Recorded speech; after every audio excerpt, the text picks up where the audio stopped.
All right, welcome to The Explainer. Today, we're going to trace the really unlikely journey of a revolutionary idea, all the way from Mao's China to the mountains of Nepal. We're going to dive into how this ideology fueled a civil war that lasted a decade, brought down a 240-year-old monarchy, and completely reshaped a nation.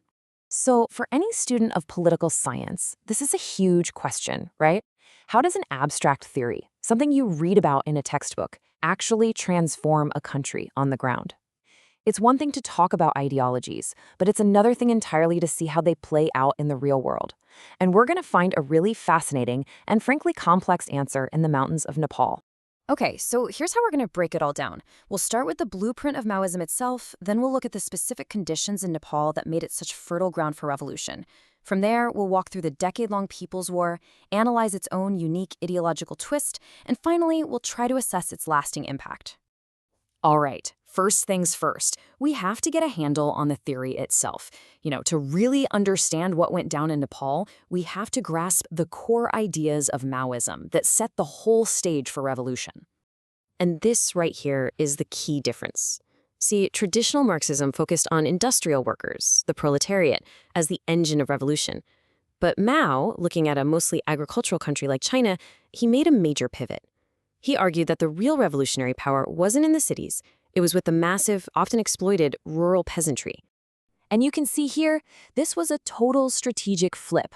While classical Marxism-Leninism pictured a quick, sharp uprising in the cities, Maoism proposed the complete opposite, a long, drawn-out war that starts in the countryside, designed to slowly surround and eventually take the cities. So Mao laid out this whole military doctrine in 3 distinct stages.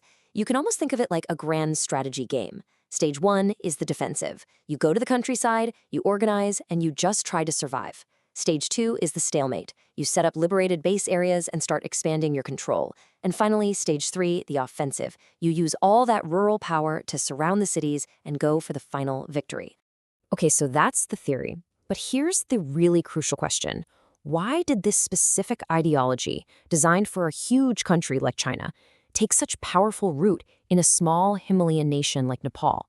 What was going on there? Well, by the 1990s, Nepal was basically a powder keg just waiting for a spark. You had decades of deep-seated poverty, especially in the rural areas, which created these massive gaps between the haves and the have-nots. Ethnic and lower caste groups felt totally shut out of power. The government was widely seen as corrupt. The monarchy was losing its popular support, and for tons of people out in the countryside, the government might as well not have existed. All of this created the perfect fertile ground for a radical movement promising to tear it all down and start over. And these grievances didn't just simmer. They absolutely exploded. In 1996, the Communist Party of Nepal Maoist officially launched their People's War, and that lit the fuse on a decade of conflict that would change the country forever. So it all kicked off after the government pretty much ignored a list of 40 demands that ranged from land reform to getting rid of royal privileges.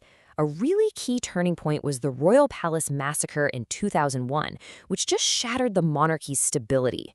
After that, the conflict spiraled out of control until a massive popular uprising in 2006, which finally led to the Comprehensive Peace Accord. And you can just see from this graph how dramatic that escalation was. I mean, the conflict was simmering in the late 90s, but look at that massive spike in violence after 2001 from both the state security forces and the Maoist rebels. It became a brutal nationwide war. And the human cost of all this, well, it was just immense.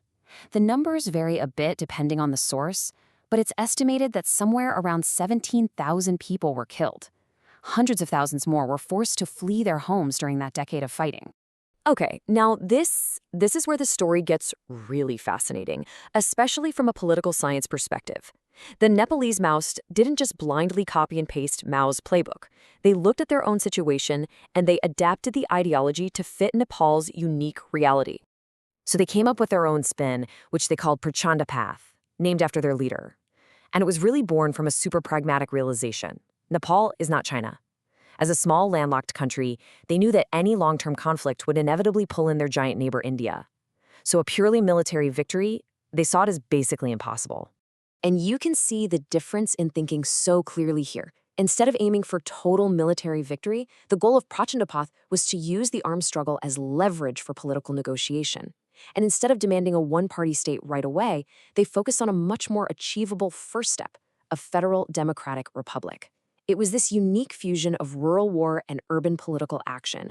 And this quote from a senior Maoist leader, wow, it just perfectly captures their mindset. They didn't see themselves as just copycats. They genuinely believed they were writing a brand new, authentic, and uniquely Nepali chapter in the history of world revolution. So the question then becomes, how on earth did a brutal civil war end not in a final bloody battle for the capital, but at the negotiating table and eventually at the ballot box? The answer is the 2006 Comprehensive Peace Accord. This was the watershed moment, the big turning point. It officially ended the war. The Maoist army agreed to put its weapons away in camps supervised by the UN.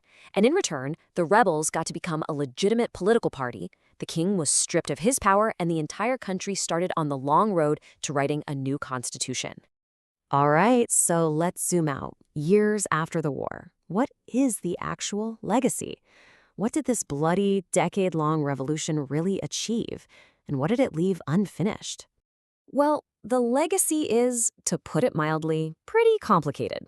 It's a real balance sheet of wins and losses. On the one hand, the political changes were absolutely monumental. I mean, they got rid of a 240-year-old monarchy. Socially, issues like ethnic inclusion were forced onto the national stage. But on the other hand, so much is still unfinished. The country's been plagued by political instability. Poverty is still a massive problem.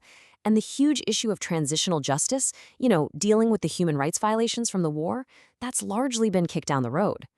Okay, so what are the big takeaways from all this? If you remember anything, remember these three things. First, political ideas aren't static. They have to adapt to local realities to work, just like we saw with Prachandapatha. Second, revolutions don't just happen out of nowhere. They grow from that fertile ground of real, pre-existing grievances. And third, the move from bullets to ballots is a long, hard road. A peace deal is just the beginning, not the end of the story. And all of this leaves us with a huge, thought-provoking question that applies way beyond Nepal. Can a political movement that was born in the fire of violent revolution successfully change itself to govern within the messy compromises and rules of a peaceful democracy?